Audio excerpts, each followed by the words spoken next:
प्रेम से बोला शिव शंकर भगवान की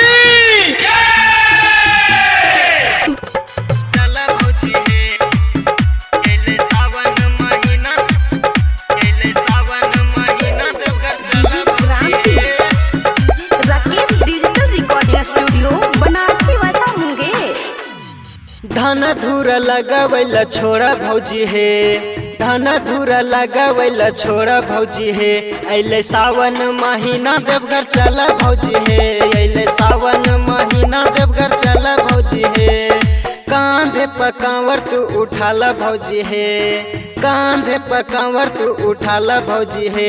अइले सावन महीना देवघर चला भौजी हे, अइले सावन महीना देवघर चला भौजी हे। डीजे क्रांति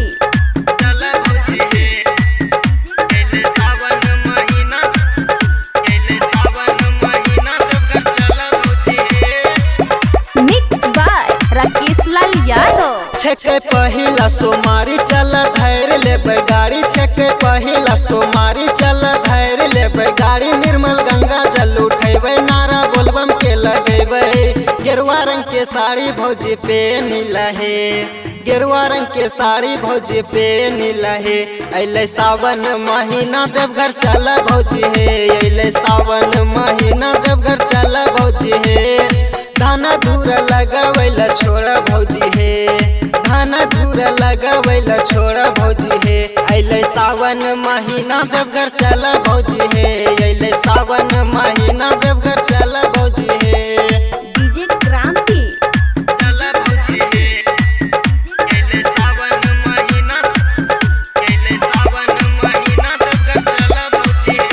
Rakesh digital recording studio Banarasi वैसा होंगे। राइटर पंकज देवर लैले तोहरो लकावर, राइटर पंकज देवर लैले तोहरो लकावर। सर्वेश उधर से ना होई अब भौजी है सवार। पीर इसके गाना बजैला चला है, पीर इसके गाना बजैला चला है। अइले सावन महीना देवघर चला भौजी है, अइले सावन महीना देवघर चला भौजी है।